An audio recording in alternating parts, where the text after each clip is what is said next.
The small intestine often gets overlooked. We hear about the stomach churning food and the large intestine processing waste, but tucked away between these two organs is a powerhouse of digestion and absorption. It's called small due to its diameter, but don't let that fool you. This lengthy organ plays a vital role in breaking down food and absorbing nutrients. Without a functioning small intestine, our bodies wouldn't be able to utilize the essential nutrients from our food. In essence, the small intestine acts as a giant disassembly line. It meticulously breaks down the food we eat into its tiniest components: carbohydrates into simple sugars, proteins into amino acids, and fats into fatty acids. This process is essential because our bodies can only absorb and utilize these smaller molecules. Think of it as transforming a complex machine into its individual nuts and bolts, ready to be used for building and repair. Imagine the digestive system as a long, winding tube. The small intestine sits right in the middle, sandwiched between the stomach and the large intestine. It begins at the pyloric sphincter, a muscular valve that controls the flow of food from the stomach. From there it snakes its way through the abdominal cavity, folding and coiling to fit its impressive length. To understand its location, picture it being framed by the large intestine. The colon, which is part of the large intestine, forms a kind of border around the small intestine. This close proximity highlights the interconnectedness of the digestive process, with each organ playing a crucial role in breaking down food and absorbing nutrients. The small intestine isn't just one long uniform tube. It's divided into three distinct sections, each with its own unique characteristics and functions: the duodenum, the jejunum, and the ileum. The duodenum, the shortest section, is shaped like a C and curves around the pancreas. It's here that the real work of digestion begins. The pancreas and gallbladder release digestive juices into the duodenum, breaking down food further. Next comes the jejunum, which makes up about 40% of the small intestine's length. The jejunum is where the majority of nutrient absorption takes place. Its walls are lined with tiny, finger-like projections called villi, which increase the surface area for maximum absorption. Finally, we have the ileum, the longest section of the small intestine. The ileum continues the job of nutrient absorption with a particular focus on vitamin B12 and bile salts. It connects to the large intestine at the ileocecal valve, another muscular valve that regulates the flow of digested material. Like any hard-working organ, the small intestine needs a constant supply of oxygen-rich blood to function correctly. This vital supply comes from a network of arteries branching off the abdominal aorta, the body's main artery.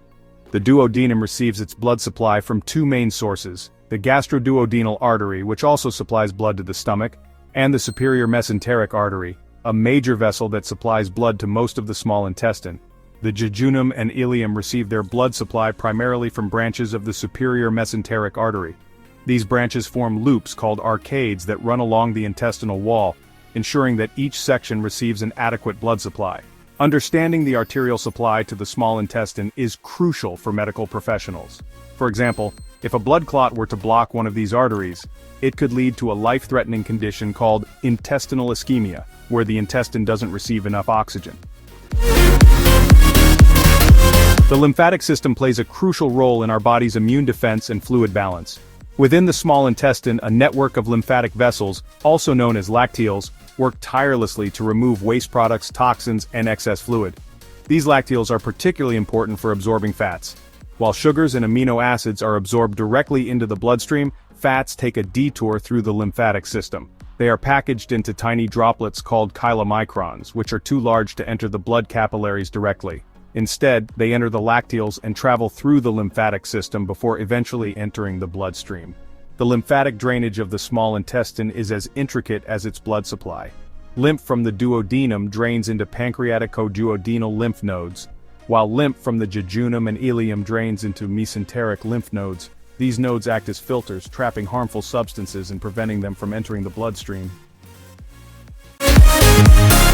The small intestine isn't just a passive tube, it's a dynamic organ with its own nervous system, often referred to as the enteric nervous system or the second brain. This complex network of nerves controls everything from muscle contractions that propel food through the intestine, known as peristalsis, to the secretion of digestive juices. The small intestine receives nerve signals from both the sympathetic and parasympathetic nervous systems, which are part of the autonomic nervous system. the system that controls involuntary bodily functions. The sympathetic nervous system generally slows down digestion, while the parasympathetic nervous system, specifically the vagus nerve, stimulates digestion. This second brain in our gut plays a significant role in our overall well-being. It's in constant communication with our brain, influencing our mood, appetite, and even our immune system. Understanding this complex interplay is an exciting area of research that could lead to new treatments for digestive disorders. The intricate workings of the small intestine can sometimes be disrupted, leading to various medical conditions. One common ailment is the duodenal ulcer. This painful sore develops in the lining of the duodenum, often due to an imbalance in stomach acid or a bacterial infection, like H. pylori. Duodenal ulcers typically present with burning pain in the upper abdomen, often occurring a few hours after eating or during the night. These ulcers can be effectively treated with medications that reduce stomach acid production or antibiotics to eliminate H. pylori. The jejunum and ileum, while less prone to ulcers, can be affected by other conditions.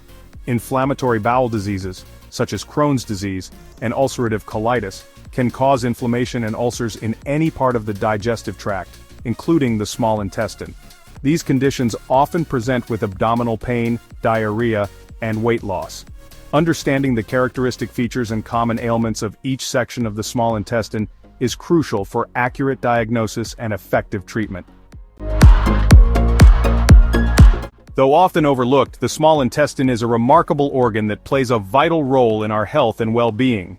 Its complex anatomy, from the specialized sections of the duodenum, jejunum, and ileum to the intricate network of blood vessels, lymphatics, and nerves, highlights the remarkable efficiency of our digestive system.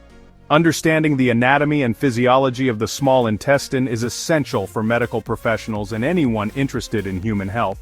By appreciating the intricacies of this often unsung hero, we can better understand its role in maintaining our overall well-being.